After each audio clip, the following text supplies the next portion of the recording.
Importantes. Avances quizás.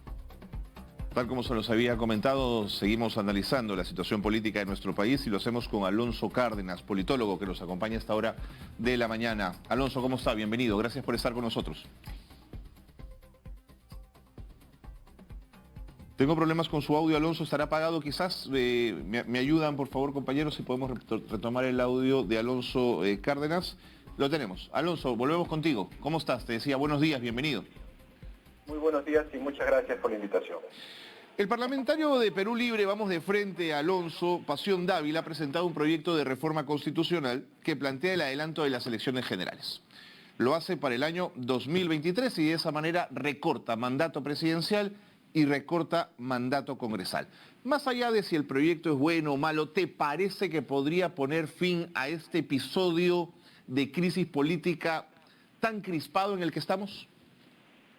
Bueno, aquí habría que recurrir un poco pues a la psicología, ¿no? La psicología define la locura como hacer lo mismo esperando resultados diferentes, ¿no? Nosotros, si seguimos bajo las mismas reglas, no hay una reforma política profunda, no vamos a tener resultados diferentes en el proceso de representación política que viene trabajando el país, ¿no? Es necesario que antes de que haga un proceso electoral o se adelanten las elecciones, se dé un proceso de reforma política profunda, ¿no? Profunda, casi refundacional, porque si nosotros vemos las cifras internacionales, la clase política peruana, lo dice el Latinobarómetro, el Barómetro de las Américas, es la de mayor desprestigio en América Latina, ¿no? El último Barómetro de las Américas señala que la satisfacción con la democracia en el Perú es la segunda peor de la región, solamente después de Haití. Entonces estamos en una situación que si no hacemos estas reformas profundas,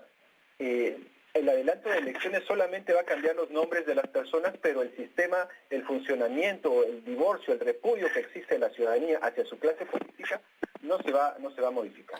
Pero Alonso, siempre el diablo está en los detalles. ¿Quién haría esa reforma? ¿Cómo la emprenderían?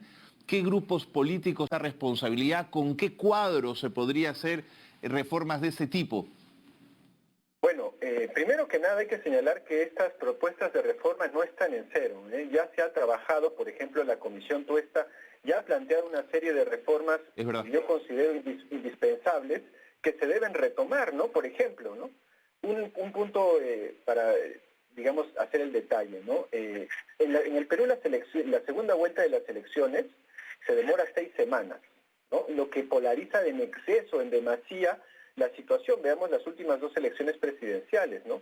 Por ejemplo, acaban de ser las elecciones en Francia y entre la primera y la segunda vuelta solamente hay 2 semanas.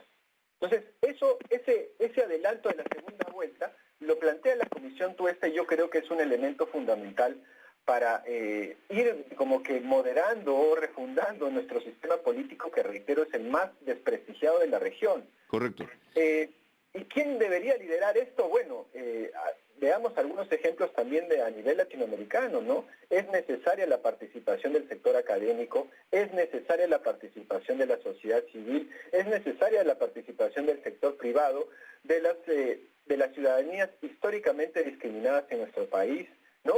Por ejemplo, en la constituyente chilena se ha abierto el abanico y se ha dejado un poco de lado, digamos bastante de lado, a los partidos políticos tradicionales, siendo que la ciudadanía es la que está llevando la batuta en el proceso constituyente chileno, ¿no? Alonso, entonces esas reformas de las que hablas, que la Comisión Tuesta planteó, tienes razón, yo no lo tenía mapeado para esta conversación, pero qué bueno que lo hayas traído a la conversación. De pronto hay que incorporarlas en la discusión de la Asamblea Constituyente. Bueno, por supuesto, ¿no? Sobre todo si ya se está planteando, como muy bien lo ha señalado el proceso de adelanto de elecciones. Si nosotros hacemos el adelanto de elecciones bajo las mismas reglas, estamos cometiendo un suicidio político, ¿no? Lo que deberíamos hacer es que en este interregno entre hoy y las elecciones es sacar adelante las reformas urgentes, necesarias e impostergables que ya se han identificado y que ya han sido trabajadas.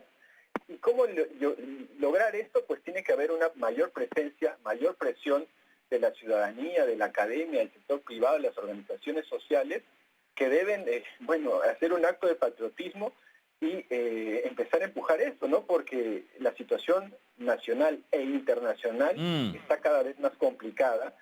Tenemos un horizonte temporal de una crisis alimentaria muy grave por el tema de los fertilizantes y esto no parece que está en la agenda pública del gobierno, ¿no? Estamos hablando de la crisis alimentaria, ¿no? O sea, el tema más delicado que puede sufrir un país.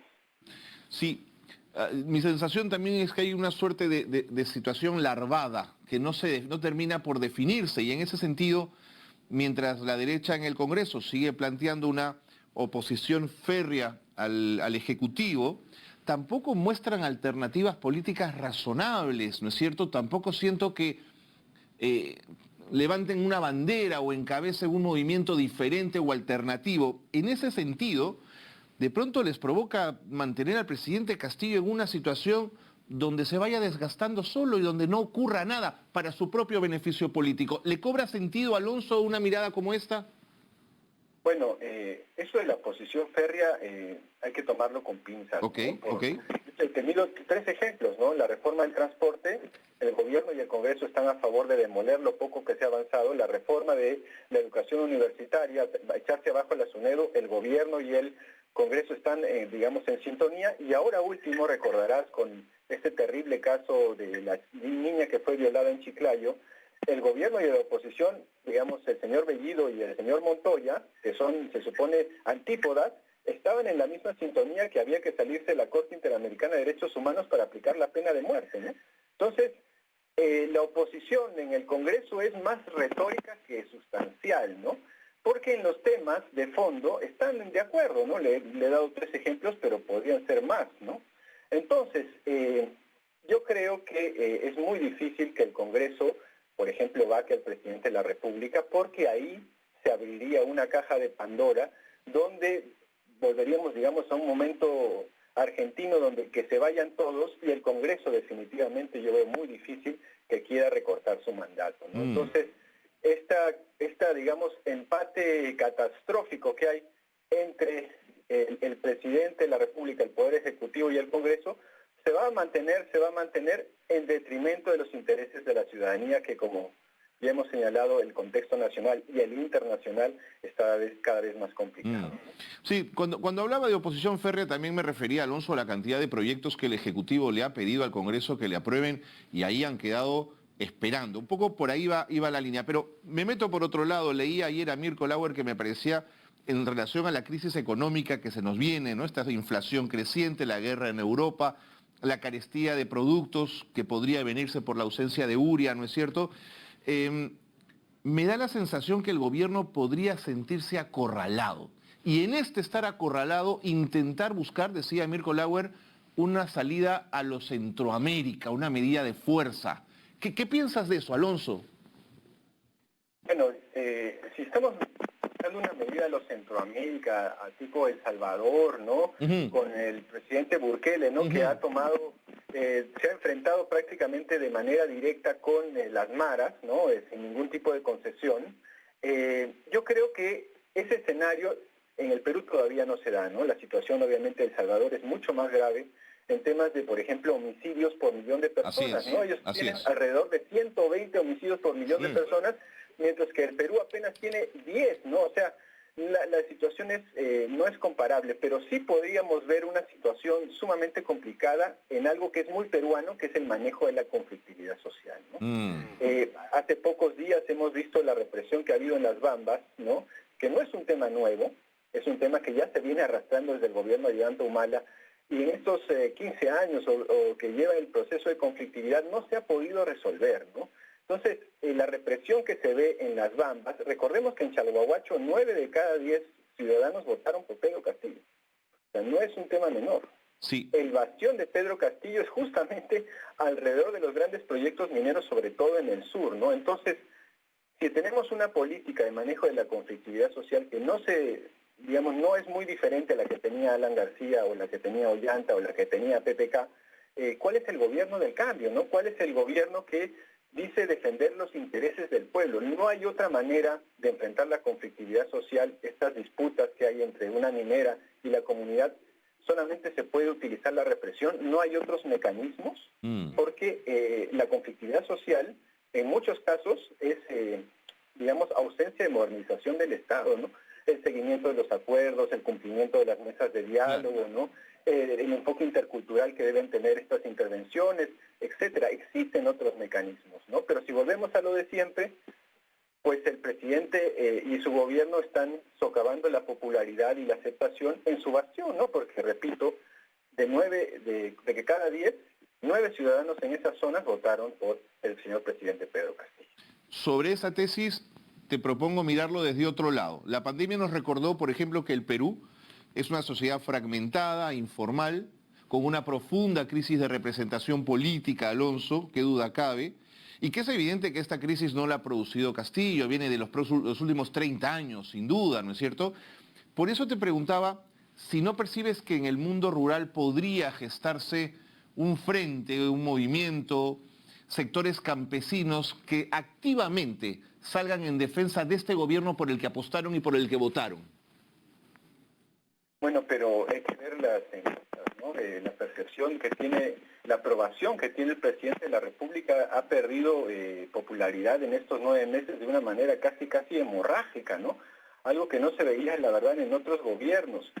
Y esta pérdida de popularidad, de aceptación, se da prácticamente en todos los niveles del país, ¿no? En todos los sectores, en todas las regiones. Es cierto que en el sur, donde están estos grandes proyectos mineros y donde se concentra mucha de la conflictividad, esta mengua de popularidad no ha sido tan acelerada, pero se está dando, ¿no? Okay.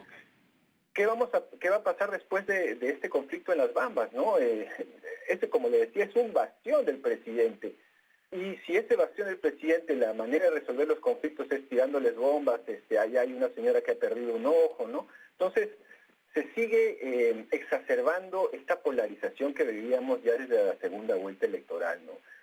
Creo yo que el presidente de la República, la PCM, que es la encargada, el Viceministerio de Gobernanza Territorial, deben replantear la manera en las cuales se van a abordar los conflictos sociales, porque la represión a la larga, pues, sale totalmente contraproducente, ¿no? Sobre todo en un gobierno que cada vez tiene menos apoyo social, ¿no? Entonces hay que tener en consideración también esos factores.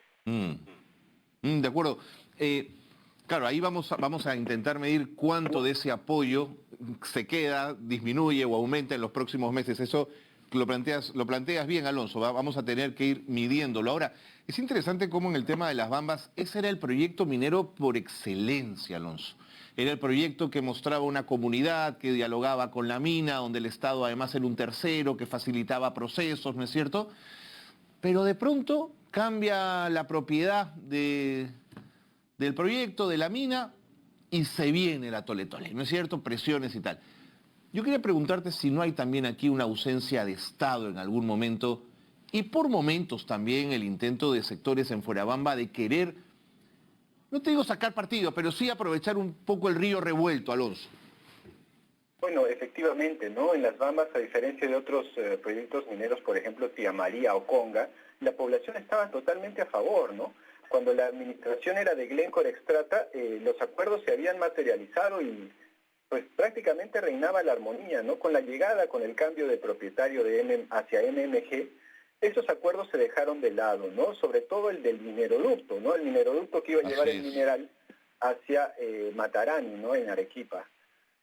En este gobierno, bajo la gestión de Guido Bellido en su premierato, se mencionó el tren minero, no sé si recordarás, sí, ¿no? Claro. Para ya abordar de manera de fondo el problema de las Bambas. Y creo que con un tren que además podría unir Apurímac, Cusco y Arequipa, pues sería algo fantástico, no solo para los procesos mineros, sino también para el bienestar de la ciudadanía, ¿no? Porque pues un tren es modernidad, ¿no? Y esta tecnología de los trenes pues ya existe hace siglos, ¿no? Para los chinos sería muy fácil construir un tren que una el yacimiento con Matarani, pero no se lanzó con bombos y platillos en el primerato de Guido Bellido y quedó ahí. Sí. ¿No? Esa es una de las tantas promesas que se interrumpen del gobierno, ¿no? Porque también sucedió lo mismo con Camisea, ¿no? Recordarás que fue con bombos y platillos y quedó ahí, ¿no? Entonces, muy bien. Gestión pública, ¿no? Hacerle seguimiento a este tipo de proyectos, ¿no? Alonso, te quiero agradecer muchísimo la mirada, haber compartido con nosotros tu punto de vista, haber traído además enfoques interesantes a esta conversación. Gracias, Alonso. Hasta la próxima. Gracias a ustedes. Muy buenos días. Alonso Cárdenas, politólogo, nos daba sus impresiones en relación a la situación política que atraviesa nuestro país. Y sobre situación política, los empresarios, por supuesto, también tienen algo que